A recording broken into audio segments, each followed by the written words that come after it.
Welcome to the Foilers podcast, Damo. Fantastic to have you here. Thank you so much. It's a privilege to be on and share some magic with everybody and also just share the sport we all love. You've had an incredible career spanning kiteboarding, paragliding, all sorts of adventure sports. What originally drew you to these sort of high adrenaline activities? Ooh, that's a big question. Well, I grew up with a family that we traveled everywhere to. We had a fishing lodge in Alaska and grew up in Colorado, and the whole family is a ski family. And we traveled everywhere and raced. And my dad was big into freestyle skiing and kind of the genre of it and started it. So maybe we were driven to just unique different things. And so we were always outside trying different things. And I don't know, I think in life for me personally and everything I've done from being a kid till now, it's sort of been a drive to learn. I guess is like the most exciting part is just to learn something new. So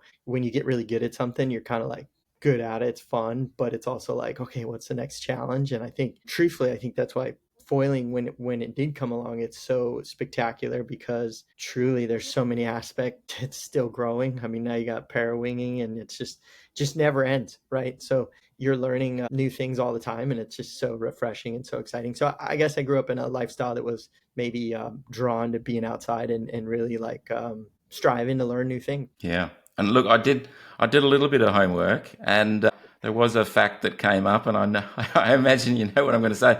But I read that your dad was a stuntman in James Bond films. Is that true? Yeah, so when Amazing. you watch like Majesty's Secret Service and some of these old movies, he was a stuntman. He was James Bond in the movies, and his stories were incredible because some of his friends would play the roles of like the people crashing on skis, and back then they'd have a few drinks and go wipe out, and that was kind of the wipeouts. But for my dad, he had to be a little more professional, obviously being the stuntman for James. But yeah, very Yeah. cool. So yeah, I just very grateful, awesome family that just kind of made you work hard for things in life. And my brother and I had like a lawn mowing service at like 10, mowing the neighbors' lawns, and I just worked hard to try to learn life skills. And then when we had the fishing lodge in Alaska, for sure it was pretty game on to treat people right and be safe out there. So yeah. Over the years, you've done some pretty wild things. Has there been a time when you thought, okay, well, maybe this was a bad idea? Do you want to share that? Yeah, I would say I definitely don't have any regrets of anything that I've done that was extreme. I think most of the time everything I did was very thought out, and it may not look that to others, but I never really like just like on a whim did something pretty crazy. It was usually pretty thought out. What I would say to anybody out there that hears that, I would say, there's a percentage of like risk to reward. So, I can calculate my gear and make sure it's completely perfect, but there's the risk of an unknown of a line that I just wouldn't know breaks or something. So I would say risk to reward started to come more into play later as I got older. When I was younger, your risk factor was higher because you thought Yeah. you were indestructible. But I really thought out a lot of things I did. So it may look crazy, a lot of the stuff I did, but I well thought out a lot of the stuff for most of it. And that's kind of what I would say. But I would say that there's a lot of things that a perfect example is in Alaska. We were snow kiting and we were jumping off really large mountains, flying way too high. And the risk is high. You could die for sure if a line broke or something. So how many times did I do that? Did I fly off that 400 times a day? No, it was a select few times when you just went for it and that was it. So risk, very high, reward, fun, but did I need to do that all week? No. So those were kind of those ones thought out. And one of the things you're known for was that story back in December the 16th, I think, 2017, so nearly 10 years ago now. Yeah.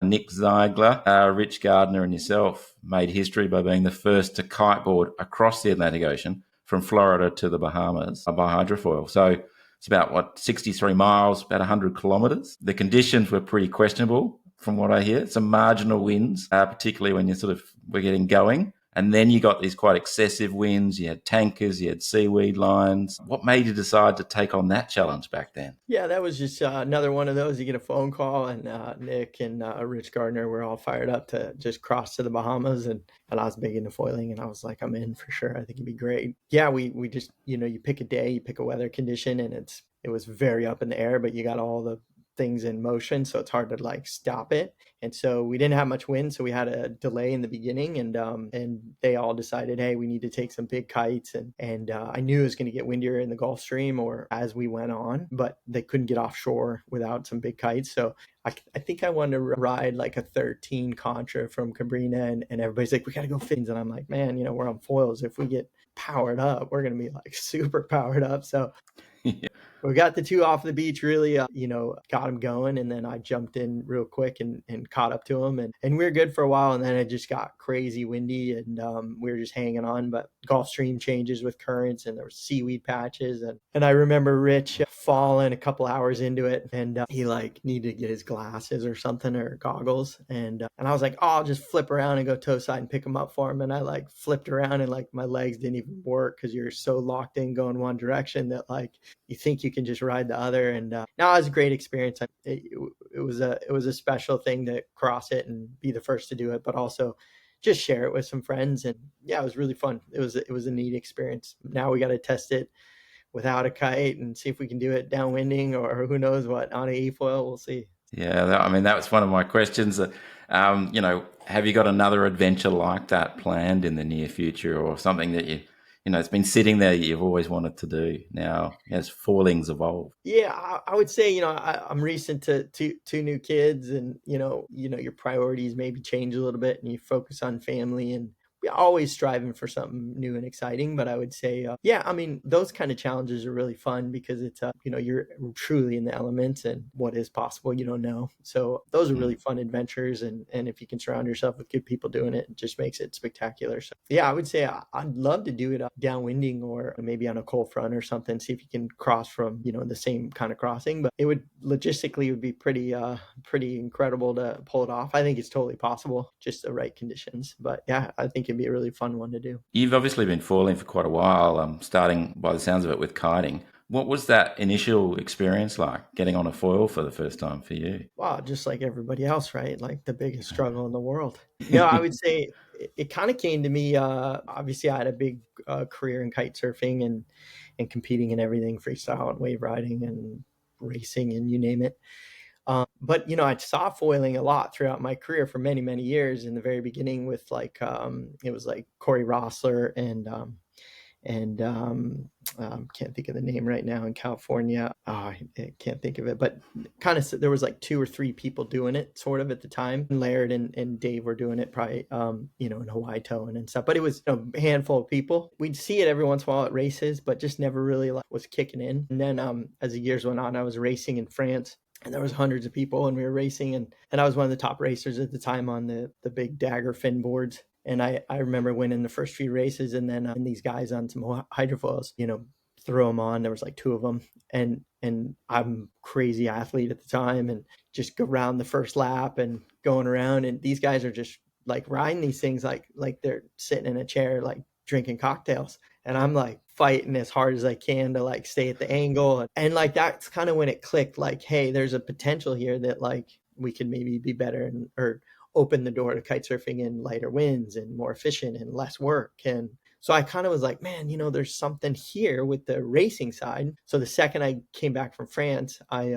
reached out to like Carafino, which was a company that was kind of trying here in the US. There wasn't really much foiling going on, but at that time, that was it. And then Lift Foils down in Puerto Rico. And we had some surf expos coming up. Long story short, I connected with Nick Leeson with Lift Foils. And it was funny because at the time, he was like kind of trying to launch foiling in the US. Everybody kept saying, hey, at the time I was a racer, but a sales rep as well. And he's like, everybody was like, drop these foils with Damien and see if he can push it to accounts. I was like, hey, I want to try one of these things to see if this is something. And he just dropped it at a surf expo. Literally, I never met the dude, and he just dropped it on the I was working for Cabrina and Neil Pride, and they just dropped it right in front. He's like, hey, try this thing out and give it a shot. And I'm just like, I don't even know how to put it together. And I went out. I remember my first time was in Tampa, and I was doing a demo, and I was testing it out.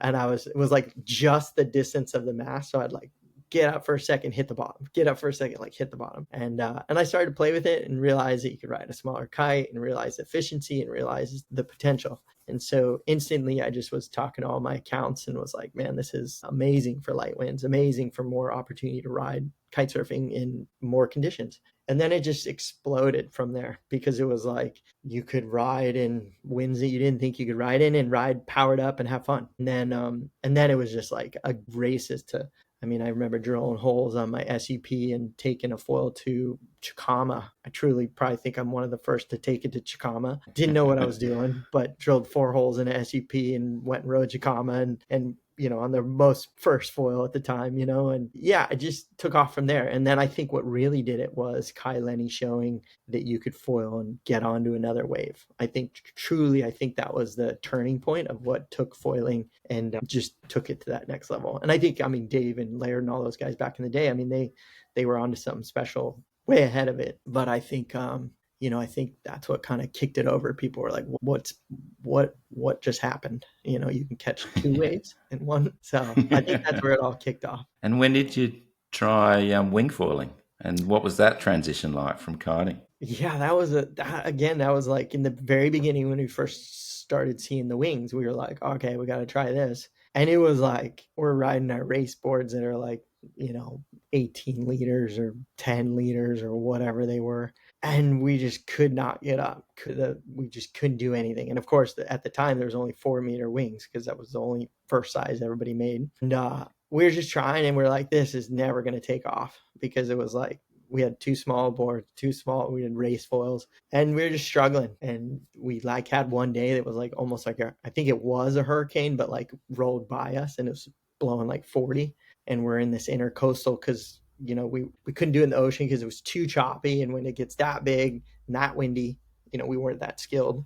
We couldn't even do it. So we went to the intercoastal and it was blowing like 40 down the coast. And we then kind of started to kind of get a feel of it. And I was like, I don't know, you got to wait for a hurricane to do this. But then, we realized bigger boards and so on and so forth. And that was kind of it. It was like very beginning stages. And to me, it was just a new challenge, but then it's funny because I remember this crystal clear going, this will never be good because you can't do it in light winds, right? In the world, most people want to ride on a Saturday, Sunday, and it's usually light or wherever they are in a lake or something. And then gear transition, foils got better and boards got bigger and, people got smarter, and that was it. And it was off to the races. You've worked with a lot of people to kind of teach them how to do it and inspire them to do it. And it's clear you're really passionate about the sport and sharing that love for the sport. What's been the most rewarding part of being involved in that and bringing people to this sport? Well, I think it's kind of like, we all go through times in life.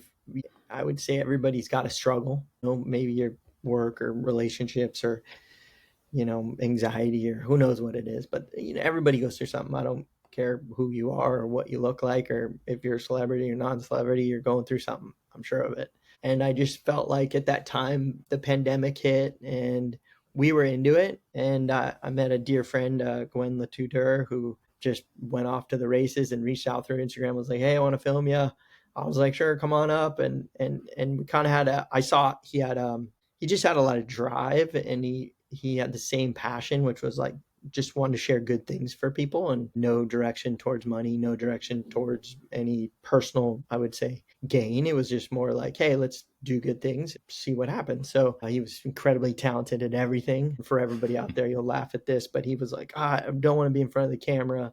Like, I just don't feel great with talking in the very beginning, right? And I was like, dude, this dude's a legend. I was like, we got to get this guy in front, And so as a transition, we got him more in front of the camera. And now he's just the man. But yeah, I think it was more just like, I've always been sort of driven to like try to do good things. And I think everybody is in their life.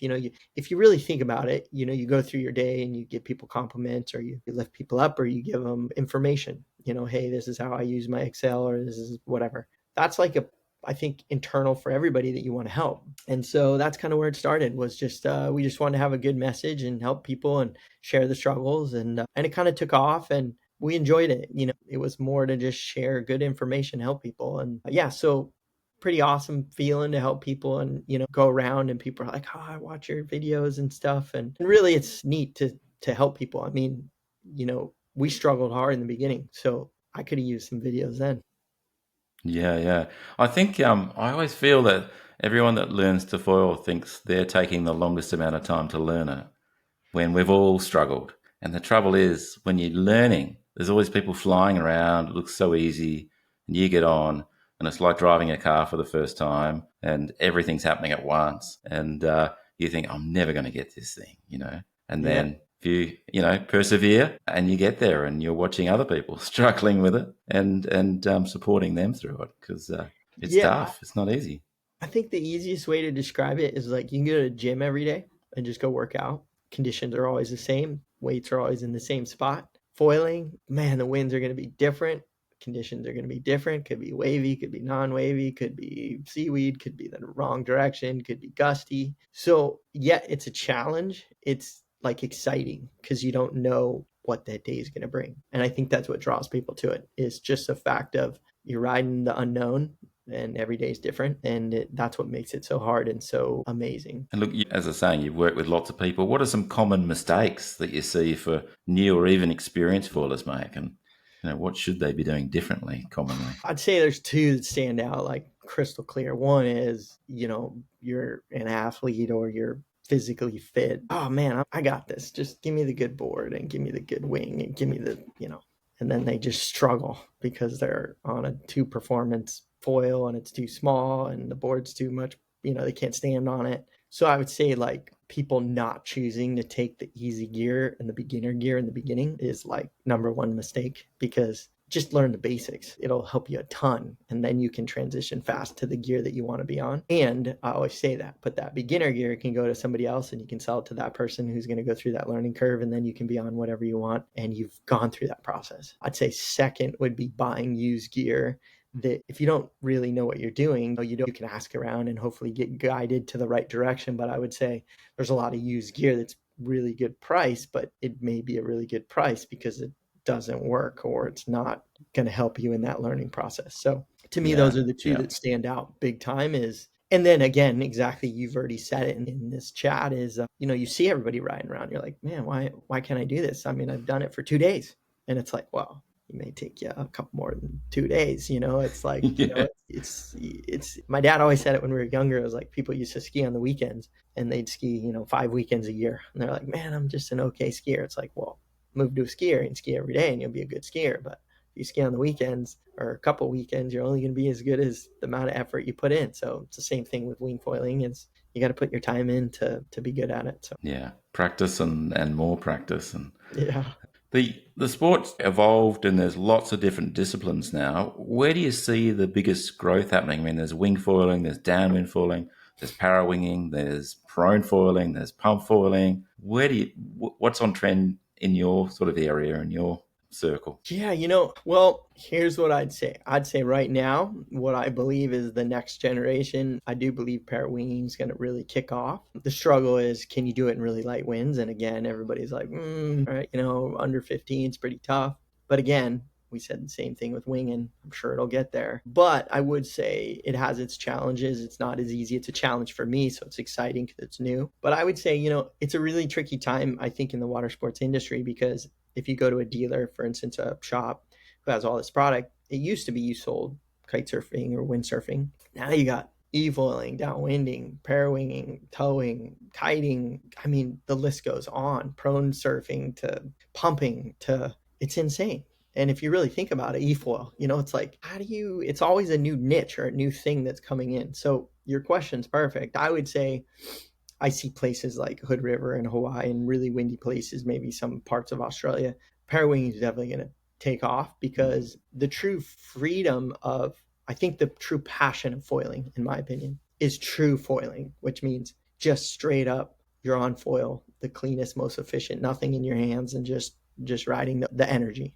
And I would say two things stand out to me, and that would be like the wing helps you in the beginning stages. It's easier, it's more fine tuned. But the fact that the para wing you could go and then put it in your pocket and you're nothing in your hands, no paddle, no nothing, adds that next element of the closest form to the most magic, which is just true foiling. But I would say, like, I was just in Puerto Rico a couple months ago and I rode the first lift foils lift X, or I rode one of the the X as the new Lift X. And I would say blew my mind, like blew my mind, because you now have the ability on a Saturday at 2 o'clock to just go quick, go out, rip up wind, hop on some swell, let off the throttle, and do exactly the same thing. And it's hard to explain to people because, there's been a lot of e-foils and e-foil companies out there that make folding props and so on. And we did as well with Lift. And they worked, but like it just worked. It wasn't like spectacular. It was just, they worked. The Lift X, I mean, like blew my mind because you can ride the low motor mount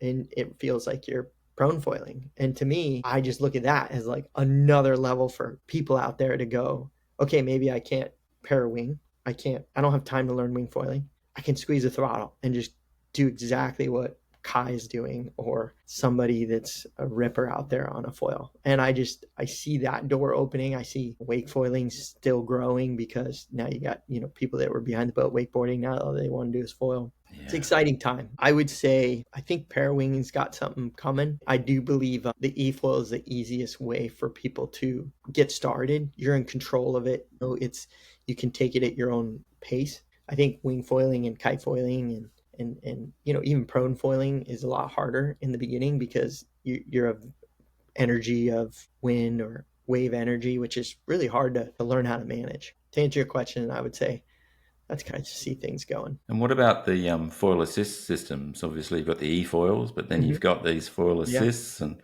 what do you see of the kind of the strengths and weaknesses of those over just going e-foil?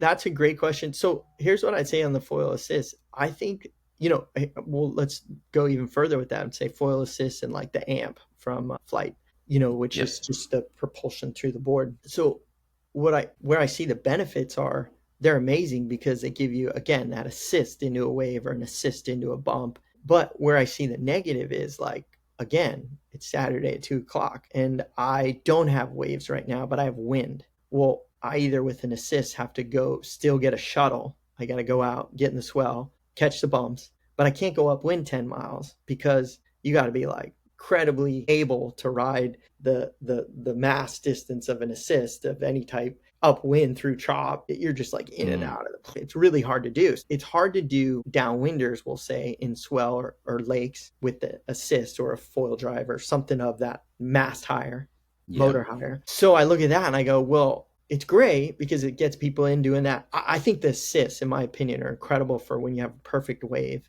and it's just like a beautiful little 2 foot, 5 foot wave, whatever you want to call it. You can just do laps. To me, that's perfect. But again, if you're good at proning, you can do the same thing and you get a workout, or you get the Lift X and like you have it all. So,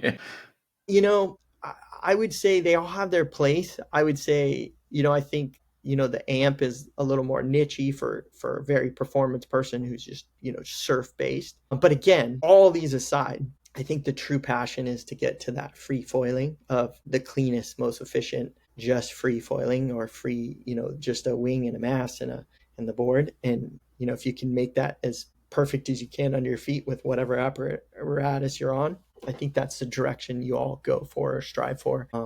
And I think that's why you have the Florence brothers and, the number one surfers in the world out there doing it, because it just adds another level to reading the ocean and experiencing that carving feeling of that everybody loves. Yeah, look, I must admit, as I was sort of saying before we kicked off, I've been pump foiling. We've made our own ladders. We're jumping off those. Yeah. We're generally doing it in a river where it's pretty calm. So we're out of the way of stuff and it's easier. And, not having something in your hands. And since I've started doing that, I haven't been winging nearly as much. Mm-hmm. I've just been enjoying how far can I go before I'm completely gassed, jumping up and down, getting the technique. And I see people doing it for a long time. And I'm like 2 minutes and I'm gassed. And I'm going, right, this is, it's the challenge, I suppose. But having nothing in your hands is after winging for quite a while. And, that's great. I love winging, but it is nice to be on a board and foil, and that's all. It's really appealing. It is funny. It's I think that's what's so special about foiling is there's so many aspects right now that you can challenge yourself at. And I think I kind of in my head I feel like I've broken it down. And it's like, do you want to work out? So do you want to get cardio? That goes into what you're saying. I want to pump. I want to paddle. That could be maybe I want to prone and pump back out, or Do I want to ride as many waves as I possibly can? So to me, that's like the E. It's like the Yeah. e-bike. It's like the, lift X to me is like the motorcycle of the ocean where you could just lap. So, I would say that's where I break it up. And I'd even say, like you said, like, wing foiling and kite foiling, they have their place for sure, but it's like, is it as much as a workout? Is it the same feeling? It's super fun, but again, I see myself morphing to where I try to get rid of everything, but I Mm. still enjoy them all. I really Yeah. do. There's nothing. It's funny. I was talking to some old kiter friends recently, and it's like nothing beats a day when it's blowing crazy and you're skying to the moon, and even with a foil, you can just boost so high because you have so much leverage. But again, you just pick the conditions and enjoy what you like to do. And so, what are you, in terms of foiling, what are you spending most of your time kind of doing, and what sort of gear are you using at the moment? Right now, I'd say I'm super into. Thanks to going out there, shout out. But he sent me a pair of wing recently. I had to get into it, and I'm like super fired up into it. I'm enjoying it. I can go upwind, downwind, throw it, pull it away, and just ride waves. We're in Florida, it's summer, so it's really light. So it's, Yeah. 15 miles an hour, and I'd say it's questionable at times, but I kind of get up on a 4 meter BRM with I'm on a 7.2 Flying Cat lift foils, which is more of a downwind board or a larger board, and a 28-inch mast, 220 HA, with a 33 carve is kind of very large everything, and it just makes it really easy on the periwing to get up and nothing, and then you can still have fun riding the swell, and it's very minimal, I'd say. But my go-to, the other day I was on the 110 Florence with a 21 Florence tail, which is just a rocket ship and just so fun, and it has really good low end in it. But I'd say that's kind of where I've been living, is kind of on some bigger wings. And it's funny because everybody always thinks, and I'm a perfect example of making that mistake, but there's so many companies making so many good things out there, and so many different size wings and so many performance wings. And I find myself going back to like sort of some wings that we've had for a long time that are just comfortable, stable. Like, I Yeah. don't know, it's wild. I think it's because I don't live in Hawaii or a huge surf break or something. It's just kind of really small, choppy conditions. So I don't really get that really big energy. So I can't use like those super performance wings. But yeah, I find myself going back to it. And I even laugh because a lot of customers out there and people you talk to, there's all these iterations of wings from a lot of companies. And a lot of times people go back to a certain wing that's like, for instance, Foils has a 120 HA, which is like a staple still across the market. And it was like one of the first wings that had, some pretty good camber low end in it, turned really well. And even the 90 HA, they made was ahead of its time because it had high camber for its size and it could turn really well. But there's so many companies out there. It's not really reinventing the wheel because they're all just airfoils underwater, sort of, based off of airplane designs and wings. But I would say, yeah, I find myself kind of riding a little bigger. Maybe I'm getting older. Sometimes I see it's a bit like the gym. People going to the gym and they want to push the biggest weights Hmm. because they can talk about that. And I just sometimes think that people race to the smallest foils, a bit like pushing big weights. They're working harder, but they can kind of tell people they're on these small foils. Look at me. And as you get older, you go, I want a great time out there. I want it to be easy, and I'm not riding tiny foils. I'm just loving it on sort of 1400, 1000s. I want it easy. You're Yeah. so spot on, and I even say I'll give this one because everybody will laugh at this one, but I mean I'm like the first to jump to the smallest, latest, greatest, whatever, and it has its performance and incredible Yeah. feeling. But what's funny is I've been going actually bigger back wings because your cadence when you're pumping on a really small tail wing is quite. And I don't know if it's I sit in a chair a lot working and I'm not out on the water as much as I used to, but my knees been getting a little swollen a lot, and I've been going bigger back wings, and it helps it because it's probably more of a solid push, not as quick or not as jarring. I don't know, but I can tell you that if anybody has any back knee pain, a little bit of a bigger tail wing sure helps. So that's my 10 cents for that. Yeah, that's good advice. That's definitely good advice. Most of us know you through the YouTube channel. I mean, you've got 83,000 subscribers. So, an amazing effort that both of you I have guys about 10, have but done with Glenn that. has about 70. Well, the channel's done so well. Obviously that can keep you busy. What else? What else are you doing? What other things are you up to? Sounds like you're doing all sorts of things. Yeah, so I mean, I would say I had two kids, so I'm a little bit less engaged on the YouTube channel. Awareness kind of ran with it, and he's got a school going, and he's still sharing the love and a lot of information. So just super grateful for that one, because he's a good human and helping people. That's still the reason why it was there. And yeah, I would say my main job is I'm VP of business at Lift Foils. I am working full time, doing stuff there. And I've been Yeah. working with them for a long time, and started with that group, and just it's really special because it's a family out of Puerto Rico, and just brought foiling in what I think kind of created this whole movement, and just very passionate about making really great stuff for people. It's been tricky. I think the whole industry's a tough time right now because you have concerns over our world and economies, and then you have COVID, which everybody overproduced, and product was in a started going on discount. It makes it hard because companies struggle because they can't sell it. And so I'd say it's been an interesting time for all companies. But again, I think it just runs its cycle like anything in business. Is you go through demands and then overproduction and then demands again, and all that's going to happen. But I think it's trickier now because there's so many aspects. But yeah. I work full time with Lift Foils, and have my hands on a lot of things. Mainly, the fun passion is this, to just share Stoke with people, try to Yeah. help. And in that role, how do you balance kind of, evolving and developing and bringing out new products, but keeping things simple? And shops have got to stock more products. So when more stuff comes out, maybe the older models, the V1s, and sometimes it's a tricky balance. You want to stay kind of ahead on trend, but at the same time, too much product too quickly. Yeah, man, I've had a lot of these conversations recently, but I would say, I'm no, um, I, I see things happening. I see where I believe I see where it's going. I believe this manufacturing of, like, 6 months, 8 month lead times, where you got to project stuff of the future and make a certain amount. I see it changing to where you're going to do smaller iterations of small runs, and you may run out or sell out, but then you can always kind of be changing things. And I see that's, unfortunately, our world's leading to where there used to be loyalty in, like, you buy Lululemon or you buy Nike or you buy something. And I think nowadays it's whatever the coolest thing is, people are going to buy. And so if I'm a shop, you kind of got to have the cool thing. So it's hard to have that loyalty. And I'm not saying they don't have loyalty. I'm just saying it's tricky because, customers are really driven to the new, greatest, latest thing. And then there's something else, and then they jump to it. So I think you got to be pretty quick in your manufacturing, or quick turnaround, or you always get a good pop when you launch something new. Yeah. And then Yeah. things kind of fade out. It can still be a staple for sure, but reinventing the wheel is a pretty tricky thing in our world today. But again, I would say, like, working for Lift Foils, I'd say their new generation that they just launched, the Lift 5, Lift X, is absolutely incredible because it's all clipped together. There's no bolts and screws. You can put it together Awesome. in a minute. It's insane.